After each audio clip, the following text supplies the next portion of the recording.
முட்டை மிட்டாய் எப்படி செய்கிறதுன்னு இந்த வீடியோவில் நம்ம பார்க்கலாம். நான் வந்து வீட்டில் மாட்டுப்பால் இருந்ததில் தனியாக பால்கோவா எடுத்துக்கிட்டேன். அப்புறம் பால் பாக்கெட்டில் இருந்தும் பால்கோவா செஞ்சு எடுத்துக்கிட்டேன். இது ரெண்டையும் நல்லா மிக்ஸ் பண்ணி க்ளம்ஸ் இல்லாமல் வச்சுக்கோங்க. நெக்ஸ்ட்டு பாதாமையும் முந்திரியையும் ஒரு 4 மணி நேரம் ஊற வச்சு அரைச்சி நான் எடுத்துக்கிட்டேன். இது உங்கள் தேவையை பொறுத்து நீங்கள் எடுத்துக்கோங்க. எல்லாமே நம்ம வீட்டில் ரெடி பண்ணால் நல்லாயிருக்கும். எங்கள் வீட்டிலையே காய்ச்சின நெய் வந்து ஒரு 1/2 கப், அதாவது ஒரு 10 ஸ்பூன் கிட்ட நான் எடுத்திருக்கேன். அப்புறம் ஒரு 6 முட்டை நம்ம சேர்க்குற மாதிரி இருக்கும். முட்டை வந்து கரெக்டாக ஓடு உள்ளே விழுந்துடாமல் பார்த்து உடச்சிக்கோங்க. 6 முட்டை சேர்க்குறோம், முட்டை ஸ்மெல் வரும்னு நீங்கள் நினைக்க வேணாம். இந்த ஸ்வீட்டில் மெயின் இன்க்ரீடியண்ட்டே எக்கு தான்.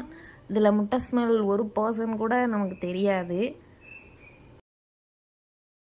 முட்டையெல்லாம் உடைச்சதுக்கப்புறம்